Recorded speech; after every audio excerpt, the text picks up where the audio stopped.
សួស្តីអ្នកនរគ្នាវីដេអូមួយនេះខ្ញុំមកចែករំលែកអ្នកនរគ្នាមួយអំពីរបៀបនៃការចែកប្រែកទូរស័ព្ទដៃ iPhone ហើយសម្រាប់ខ្ញុំចែកប្រែកថ្ងៃហ្នឹងគឺខ្ញុំចែកប្រែកលើទូរស័ព្ទដៃ iPhone 8 Plus អូខេនេះ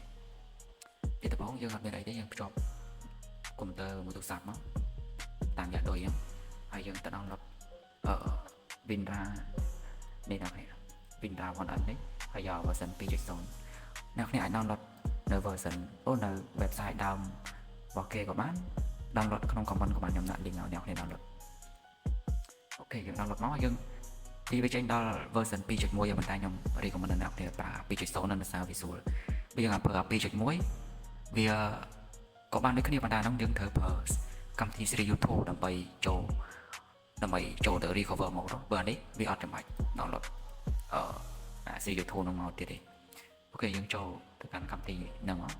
ប៉ុន្តែយើងភ្ជាប់ទូរស័ព្ទដៃជាមួយនេះសិនប៉ុន្តែសូមបញ្ជាក់អ្នកនរគ្នាសិនថាទូរស័ព្ទដៃខ្ញុំនេះខ្ញុំធ្លាប់ចែកប្រែកហើយខ្ញុំគាត់តែរីចែកប្រែកឡើងវិញទេប៉ុន្តែរបៀបចែកប្រែកគឺដូចគ្នាគាត់ថាវាខុសគ្នាតិចទេជាមួយខ្ញុំប្រាប់អ្នកនរគ្នាយើងបើក WinRAR 1N ហ្នឹងមកហើយយើងមិនបាច់បិទ virus បិទអីទេគឺបើកធម្មតាមកអ៊ីនធឺណិតបើមានក៏មានបើអត់ក៏អត់ទៅវាអត់បញ្ហាទេអូខេយើងចូលមកទៅនេះមកវាខ្លះវាអត់ស្គាល់ទេអ្នកនេះអូខេនេះវាស្អាប់តាមស្គាល់ហើយបើអ្នកនេះអត់បើវាអត់ស្គាល់ទេយើងចុចកន្លែងនេះចុចកន្លែង fix driver ហ្នឹងអញ្ចឹងវានឹងស្គាល់ទូរស័ព្ទដៃរបស់យើងហើយអាហ្នឹងករណីយើង connect មួយកុំព្យូទ័រហើយវាអត់ load អាកន្លែងនេះវាអត់ load ថាឈ្មោះទូរស័ព្ទយើងអីចឹងយើងទៅចុចអានេះឥឡូវយើងចុចលើពាក្យ true លើទូរស័ព្ទមកអូខេយើងជ្រើសយកកន្លែង root full មកបើ root less ហ្នឹងអាហ្នឹងយើងអាចចែកប្រែកបានគាត់ថាវាអត់បាន trick ច្រើនអូខេយើងចុចលើ root full មកហើយសម្រាប់អ្នកដែលគាត់ចែកប្រែកថ្មីអ្នកដែលអត់ធ្លាប់ចែកប្រែកសោះយើងចុចកន្លែងនេះយើងចុច grid fake នេះ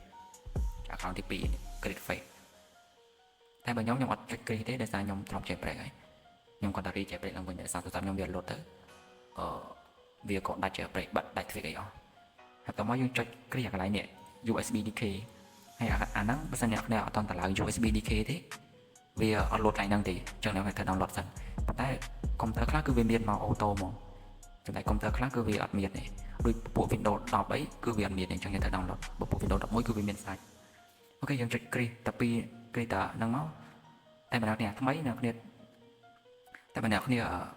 ទៅចេះប្រេកទេអ្នកគ្នាទៅចុចកន្លែង grid នេះតែខ្ញុំអត់ grid ទេអូខេយើងចុច next មក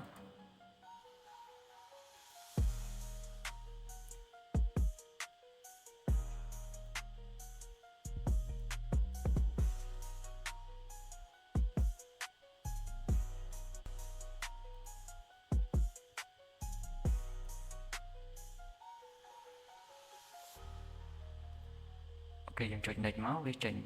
ចុចនេះយើងបន្តមកយើងចុច next មកចុចអូខេហ្នឹងហើយទូរស័ព្ទយើងចុច download ដែរវាចូលមុខងារ recover mode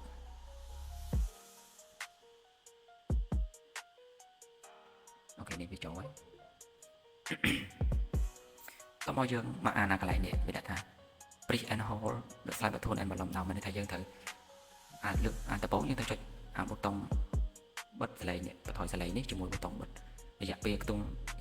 4វិនាទីហើយយើងបលែងតាមប៊ូតុងនេះទេតែយើងអាប៊ូតុងនេះយើងនៅទុកនៅតែជាមួយខ្ញុំបានដាក់មើលចុច start មកអូខេយើងចុចប៊ូតុង2ហ្នឹងឲ្យវាជាមួយគ្នាមកហើយយើងបលែងប៊ូតុងបិទបើកនេះប៉ុន្តែvolume down នេះយើងទុកនៅតែអូខេដល់ពេលអស់នាទីវាយើងបលែងវាមកអូខេពេលខ្លះវាជួបបញ្ហាអញ្ចឹងយើងអត់អីទេយើងបើកទូរស័ព្ទយើងឡើងវិញនេះយើងចុចប៊ូតុងបើកសលេងបិទsorry យើងចុចប៊ូតុងបើកសលេងបិទសលេងហើយយើងចុចបើកធម្មតាវិញមក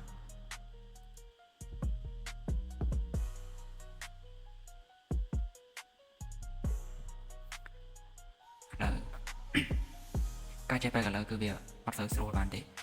ជួនកាលចែកប្រែកបានជួនកាលចែកប្រែកបានហើយវាមានបញ្ហាច្រើនមែនតើប៉ុន្តែយើងនៅតែអាចធ្វើបានចឹងអ្នកគ្នាធ្វើតាមខ្ញុំមួយទៅធ្វើបានដូចតែគ្នាទេអូខេតោះពេលយើងបើកទូរស័ព្ទយើងឡើងវិញហើយយើងបិទអាហ្នឹងចោលយើងបិទ WinRAR ហ្នឹងចោលសិនយើងចង់យកបើកថ្មីអូខេយើងចុចបើកមក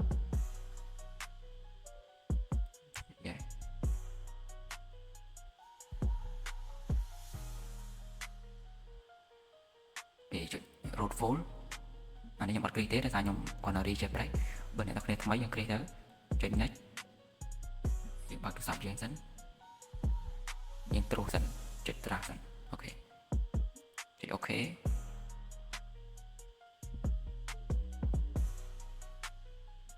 កាមេរ៉ាតិចអូខេចុច check break ទៀតមកចុច start មកអូខេ volume down ជាមួយនឹងប៊ូតុងបិទបើកអូខេយើងបលេងប៊ូតុងបិទបើកចោលយើងទុកតា volume down នេះអ្នកឃើញនាទីវាលោតអត់អូខេឥឡូវយើងដល់អស់នាទីទៅវាលោតចេញមកចេះអូខេប៉ុណ្ណឹងបើយើងបានទេតែចាំអានេះវាលោតអស់នេះសិនបានយើងជោគជ័យហើយពាក្យច្រើនអ្នកដែលចេះបែកក៏បានគឺបញ្ហាទៅហ្នឹងគឺពេលវាលោតមកដល់ពាក្យកតានេះគឺវាលោតចេញក្រហមហើយអញ្ចឹងអាហ្នឹងខ្ញុំនឹងធ្វើវីដេអូមួយទៀតបញ្ជាក់អ្នកទាំងគ្នាថាហេតុអីបានវាចេញអញ្ចឹងប៉ុន្តែអានេះបាយជាអីទេដោយសារទូរស័ព្ទខ្ញុំវាស្របចេះប្រេកអញ្ចឹងវាបាយជាអីទេអូខេចាំមើលដល់គ្នាមក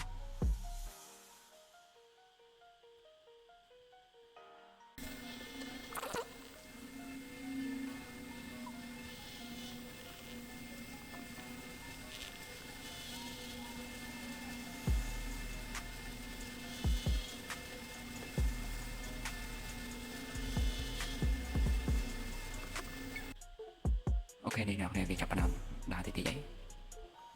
វាពុកចេះគេអូខេវាចេញចង់ទៀតហើយ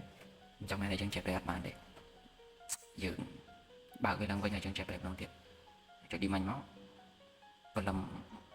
តឡើងសលេងហើយយើងដូចអានេះយើងបើកទូរស័ព្ទយើងឡើងវិញមកចុចប៊ូតុងបើកសលេងបិទសលេងហើយយើងចុចប៊ូតុងបិទបើកនេះអូខេចុចជាប់ណាស់គ្នាចុចអាប៊ូតុងនេះជាប់ទៅវាបើកទូរស័ព្ទយើងឡើងវិញ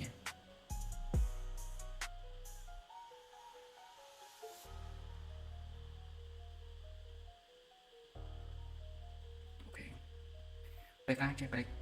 វាពិបាកដែរជួនកាលយើងចេះប្រេកម្ដងបានជួនកាលយើងត្រូវចេះប្រេកពីរ3ដងទើបវាបានជោគជ័យអូខេចេញប៉ុណ្ណឹងយើងចេះប្រេកដូចមិញមកអូខេចុច next ចុច yes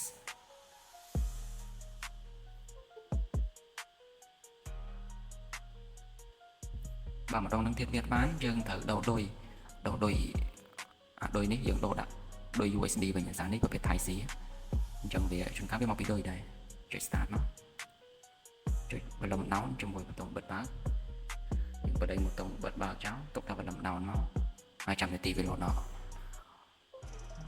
អូខេយើងបដិញប៊ូតុងនេះវិញមកហើយចាំណាស់ទៅជាមួយវាបានអត់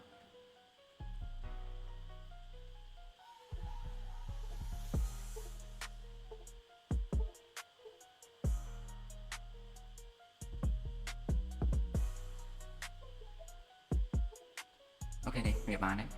វាពងតាប៊ូតទូរស័ព្ទដៃរបស់យើង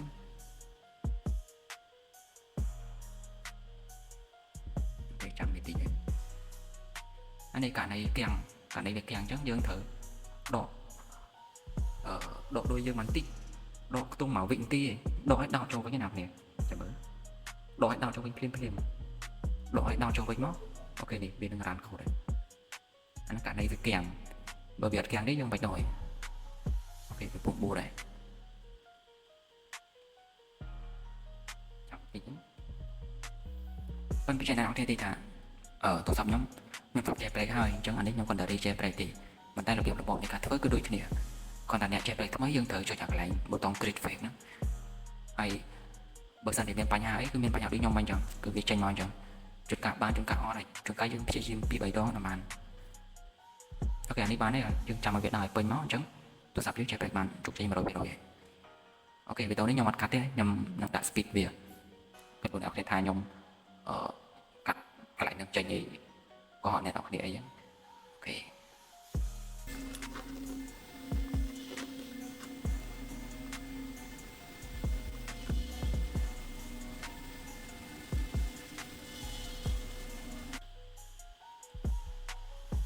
អូខេនេះវាចេញមកហើយនេះអ្នកនរគ្នានេះ tweak ខ្ញុំតឡើងមួយអស់ហើយអញ្ចឹង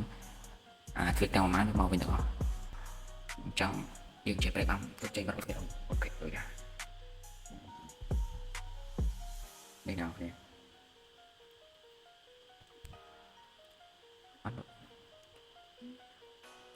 ok màu bị nhỏ hay ok làយើងជោគជ័យបាន 100% ទេហើយបើអ្នកនរគ្នាមានបញ្ហាអីអាច comment សួរមកខ្ញុំនឹងប្រាប់អ្នកនរគ្នាលំអិតនៃការចែកប្រេងនេះអូខេបាយបាយអ្នកនរគ្នា